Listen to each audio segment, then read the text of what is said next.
Bonjour, bien-aimés. Nous sommes samedi aujourd'hui et c'est encore pour moi une occasion de joie parce que chaque samedi, je me fais le plaisir de vous partager une capsule de la parole de Dieu. Et j'aimerais élaborer autour d'un verset sur lequel je médite ces derniers temps et j'aimerais partager avec vous le fruit de mes méditations, de mes réflexions sur ce verset. Il y a beaucoup à dire, mais je n'aimerais pas être long. Et c'est le verset de Genèse chapitre 1, de Genèse chapitre 1, le verset 26, excusez-moi, de Genèse chapitre 1, qui dit, puis Dieu dit, faisons l'homme à notre image, selon notre ressemblance, et qu'il domine sur les poissons de la mer, sur les oiseaux du ciel, sur le bétail, sur toute la terre et sur tous les reptiles qui rampent sur la terre. Je voudrais reprendre ce verset. Puis Dieu dit, faisons l'homme à notre image, selon notre ressemblance, et qu'il domine sur les poissons de la mer, sur les oiseaux du ciel, sur le bétail, sur toute la terre et sur tous les reptiles qui rampent sur la terre. Amen. Je voudrais élaborer un peu autour de ce texte, mais je vais me servir des textes précédents et partager autour du thème suivant. Le temps est arrivé. Le temps est arrivé. Bien-aimés, quand Dieu a créé les cieux et la terre, il a fait, je crois, 3 choses dans un ordre très précis, avec une intention claire. 3 choses dans un ordre précis, avec une intention claire. Dieu avait un dessein, et c'est conformément à ce dessein que Dieu évalue presque à chaque jour l'œuvre qu'il accomplissait. Et nous trouvons cela dans Genèse 1, à partir du verset 1. Dieu a un dessein, et Dieu met en œuvre ce dessein, et chaque fois s'arrête, évalue. Regardez bien aimé, dans les 25 premiers versets de Genèse 1, il est écrit que Dieu, il est écrit 5 fois, Dieu vit que cela était bon. Vous pouvez trouver des variantes, mais ça résume l'idée que Dieu évalue. Dieu vit que cela était bon. On voit ça dans le verset 4 de Genèse 1, dans le verset 12b, ça fait 2, dans le verset 18b, ça fait 3, dans le verset 21b, ça fait 4, et dans le verset 25b. Dieu vit que cela était bon. Ça montre le souci de Dieu que tout soit fait exactement comme il avait résolu de le faire. Et Genèse 1, verset 31, est la 6e évaluation et la dernière, l'évaluation finale de l'ensemble de tout le travail que Dieu accomplit et a accompli pendant 6 jours. C'est pourquoi il est écrit, Dieu vit que ce qu'il avait fait, Dieu vit tout ce qu'il avait fait, Dieu vit tout ce qu'il avait fait, et voici, cela était très bon. Donc, tout ce qu'il a fait, et qu'il a évalué au verset 4, au verset 12, au verset 18, au verset 21, au verset 25, et puis qu'il a continué de faire, on nous dit au verset 31 que tout cela était très bon. Donc il y avait de l'harmonie et la perfection entre tous les éléments de la création. Regardons maintenant tout ce que Dieu a fait, puisqu'on dit qu'il a tout ce qu'il a fait est très bon. En lisant Genèse 1 et en l'étudiant, vous allez voir que Dieu a créé 3 catégories de choses. D'abord, Dieu a créé la lumière. En cela, il nous montre que la lumière est nécessaire pour bien travailler. Il n'est pas indiqué ni conseillé de travailler dans le noir. Et nous savons que tout ce que nous faisons dans le noir, souvent, est traité de suspect. On nous traite de suspects et ce que nous faisons de suspects parce que nous ne travaillons pas dans la lumière. Donc la lumière, c'est important. Et surtout quand nous n'avons rien à cacher, nous devons travailler dans la lumière. Dieu n'avait rien à cacher. Dieu travaille dans la lumière. Donc il crée d'abord la lumière. C'est important. Vous devez travailler dans la lumière. Ensuite, Dieu crée ce que j'appelle les contenants. 3. Le ciel, la mer, la terre. Ce sont des vases, des sortes de récipients dans lesquels Dieu a choisi de placer les autres éléments de la création. Et il fallait qu'ils soient créés d'abord. Donc la lumière et puis ensuite les contenants. Le ciel, la terre, la mer. Les contenants. Ensuite, Dieu va créer les contenus. Donc les éléments qui vont entrer dans ces 3 contenants, le ciel, la terre et la mer. Tout ça dans l'ordre. Et chaque chose en son temps. C'est pour ça que vous dites le temps est arrivé. Donc quand le temps de la lumière fut arrivé, elle a été créée. Le temps des contenants, le temps des contenus. Et les contenus, c'est le soleil, la lune, les étoiles, les poissons, les animaux, les arbres. Ce sont les contenants placés dans ces récipients, ciel, terre et mer. Et parmi les contenus, Dieu a créé l'homme et la femme, puisqu'il les a aussi placés sur la terre. Je vais les appeler aussi contenus, permettez-moi cette expression. Mais ce sont des contenus créés à l'image de Dieu, selon la ressemblance de Dieu. Et parce que Dieu les a créés à son image, selon sa ressemblance, Dieu leur a confié quelque chose de plus que les autres créatures. La responsabilité de gouverner. Donc, je vais appeler ces contenus-là les gouverneurs ou les intendants. Donc, voyez-vous, Dieu a créé la lumière, Dieu a créé les contenants, Dieu a créé les contenus. Chaque chose en son temps. Et c'est un ordre qui démontre que Dieu agit dans l'ordre, dans le temps. Chaque chose en son temps. La lumière était nécessaire et indispensable pour travailler. Dieu l'a faite en premier. Puis, Dieu ne pouvait pas faire d'abord la lune, le soleil et les étoiles avant de créer le ciel. Il allait les garder où? Ben, il est Dieu, il peut faire ce qu'il veut, mais il nous enseigne dans son travail que c'est beaucoup mieux de créer le ciel d'abord avant la lune et les étoiles. Et il nous enseigne que c'est beaucoup mieux de créer la terre avant les animaux et les arbres. Et il nous enseigne que c'est beaucoup mieux d'avoir la mer avant les poissons dedans. Voyez-vous, moi je viens d'un peuple de pêcheurs. Je viens du bord de la mer. Si vous sortez un poisson de l'eau pendant un peu plus de temps, il va paniquer et il risque de perdre la vie. Donc, je vois mal Dieu en train de créer un poisson, le laisser au soleil et puis aller chercher à créer la mer. Non. Créons les choses en leur temps. C'est ça que Dieu veut nous enseigner. Il fallait donc que tout soit prêt. Et donc, parce que tout ce que Dieu fait, il le fait en son temps, il a créé l'homme et la femme en dernier. Pas parce qu'ils nous sont moins importants, mais parce qu'ils sont la fin de tout ce que Dieu est en train de faire. C'est pour eux que Dieu crée la lumière. C'est pour eux que Dieu crée le ciel, la terre, les étoiles, la lune, le soleil, la mer, la terre, les arbres. C'est pour eux. C'est beau, hein? Donc, il fallait que tout cela soit fait avant que Dieu crée l'homme et la femme.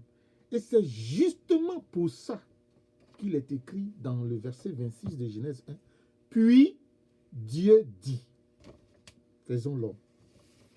Voyez-vous, le groupe de mots, puis Dieu dit, renvoie à l'idée que pour Dieu, c'est le moment, c'est maintenant qu'il faut créer l'homme et la femme. Tout ce que nous devons faire avant, nous l'avons fait. Maintenant, on va les créer. Ça veut dire aussi que ce ne sont pas des gens qui sont venus à l'Esprit de Dieu par hasard. Non, il les avait déjà à son esprit. Je parle comme un homme de Dieu qui est esprit. Mais Dieu avait déjà l'intention la résolution ferme de créer l'homme et la femme à son image. C'était déjà là. Mais avant, il a créé la lune, le ciel, la terre, la mer, tous les contenus, les arbres, les poissons et tout ça. Puis, il les a fait.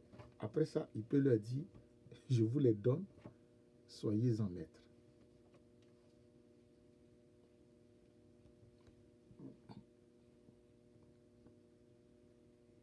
Bien-aimés,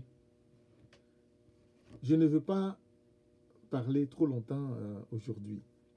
Je voudrais juste échanger, partager le fruit de mes réflexions. Il y a beaucoup, mais je ne veux pas en dire trop. Mais je voulais simplement t'encourager ce matin et te dire au nom de Jésus qu'il y a quelque chose qui t'attend et attend aussi le temps de l'accomplissement. Pour toi, il y a quelque chose qui arrive, mais la chose n'arrivera pas avant le temps. Sois fort, sois forte, persévère. Dieu a un plan pour toi. Dieu veut réaliser quelque chose dans ta vie.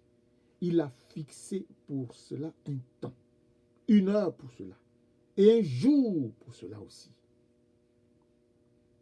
Et de même que la lune fut créée au temps marqué, que le ciel fut fait, que la terre, que la mer, que le soleil, que la lune, que les étoiles, que les poissons, que les arbres, que tous les êtres vivants. Puis ensuite, l'homme et la femme furent faits chacun en son temps. De même, Dieu a quelque chose pour toi et cela viendra en son temps. Il ne précipitera rien parce qu'il travaille dans le temps, avec le temps aussi. Même si nous pouvons dire que Dieu est hors du temps, lui est hors du temps, mais lui, il nous a créés pour vivre dans le temps. Et il agit en son temps. J'espère que je me fais comprendre et que vous êtes encouragés en m'écoutant. Il y a un jour où ce sera pour toi, ce sera pour ta famille, ce sera pour ton peuple, ce sera pour ta nation, etc. Puis Dieu dit, agissons. Il y a un jour où Dieu dira, où ça sera, puis Dieu dit, agissons pour celui-ci, pour celle-là, pour ce peuple, pour cette famille, pour cette nation, pour ce pays. Agissons. Dieu dit, faisons. Il arrive une heure, il arrive un moment, une circonstance, comme ça dans ta vie, où plus rien ne pourra arrêter Dieu pour te délivrer, pour te donner, pour créer ce qu'il veut en toi, pour toi. Dieu entend tes prières, Dieu entend tes cris, Dieu voit tes souffrances, Dieu voit tes oppresseurs. Oui, Dieu voit tout cela. Mais sache que Dieu agira certainement, sûrement, mais en son temps. Pourquoi? Parce que Dieu, il agit comme ça. Il ne se précipite pas.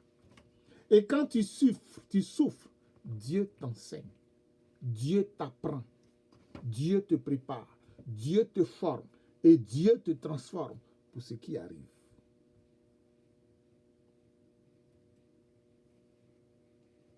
Dieu compte les jours mieux que toi. Et il est à l'heure chrono. Ne t'inquiète pas, Dieu agira. Autant il t'a créé au moment opportun, au moment où tu étais en place, tout était en place pour que tu sois créé, autant il agira au moment opportun dans ta vie, pour tout ce qu'il a déjà planifié en ta faveur et pour sa gloire.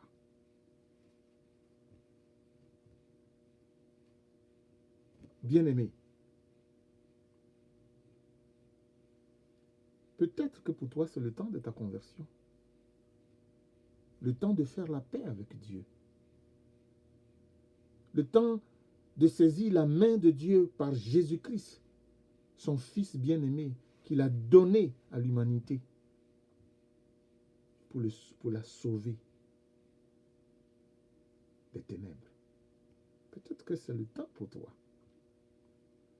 Car qu'est-ce qui t'empêche de dire, oui, Jésus, viens à moi? Oui, Jésus entre dans ma vie. Qu'est-ce qui t'empêche? Et qui sait, bien-aimé, peut-être que pour toi, Dieu attend ta conversion pour déclencher de nouvelles choses dans ta vie. Convertis-toi. Peut-être que pour toi, Dieu attend ta demande de pardon à un frère, à une sœur, pour déclencher de nouvelles choses dans ta vie. Si tu dois demander pardon, fais-le sans tarder. Peut-être que pour toi, Dieu attend que tu demandes, tu pardonnes, afin qu'il déclenche de nouvelles choses dans ta vie. Si tu dois pardonner, fais-le sans tarder, bien-aimé. Pour vous autres, qui n'avez ni à vous convertir parce que vous l'êtes déjà, ni à pardonner parce que vous n'avez pas pardonné, vous avez déjà pardonné, ni à demander pardon parce que vous avez déjà demandé pardon et vous ne vous reprochez rien pour demander pardon à quelqu'un. Si vous êtes dans cette situation, sachez que Dieu est bon en tout temps. Ce que vous ne comprenez pas maintenant, Dieu le comprend parfaitement. Ce que vous souffrez, Dieu le voit parfaitement. Ce que vous vivez, Dieu le voit parfaitement. Et ce que vous demandez, Dieu le sait parfaitement. En Jésus-Christ, son Fils unique, bien-aimé, mon Seigneur et mon Sauveur, votre Seigneur et votre Sauveur, et celui que je veux qu'il soit votre Seigneur et votre Sauveur, si il ne l'est pas encore. En lui, Jésus, Dieu nous a bénis éternellement. Et en lui, nous serons délivrés. Non seulement des forces des ténèbres, mais aussi de nos oppresseurs physiques, parce que Dieu en est capable. C'est lui, Jésus, la descendance de la femme qui a écrasé la tête du serpent. Alléluia. C'est lui. Lorsqu'il fut dit au serpent, je mettrai une inimitié entre toi et la femme, ta postérité et sa postérité. Sa postérité t'écrasera la tête, toi, le serpent. La postérité de la femme t'écrasera la tête, mais toi, tu vas lui blesser le talon. Chers amis, il y a la mort dans l'écrasement d'une tête, mais il n'y a pas la mort dans la blessure au talon. Normalement, quand on écrase la tête de quelqu'un, c'est sa vie qu'on prend. Et en Jésus, notre vie a été récupérée. Et c'est la vie du diable qui a été anéantie. Amen. Et en lui, nous avons la victoire. Et en lui, ceux qui nous écrasent tomberont. Et en lui, ceux qui nous font souffrir arrêteront. Et en lui, ceux qui nous blessent arrêteront. Et nous serons guéris. Au temps marqué.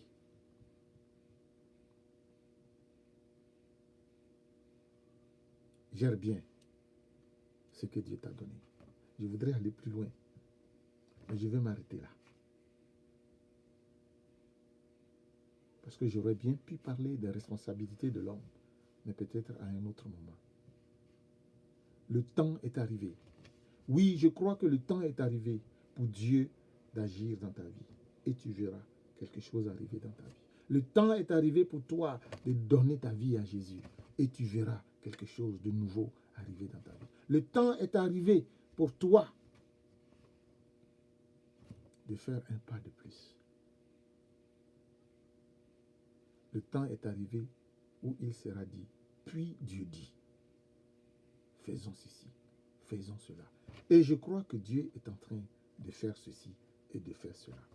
Ouvrons les yeux et contemplons le travail de Dieu dans nos vies, dans nos maisons, dans nos églises, dans nos pays. Même si il nous semble voir des choses difficiles, ouvrons les yeux. Et j'ai pris comme Élisée. Oh Seigneur, ouvre nos yeux Ouvre ses yeux, ouvre leurs yeux pour qu'ils voient dans l'esprit ce que tu es en train de faire. Soyez bénis au nom de Jésus-Christ. Amen.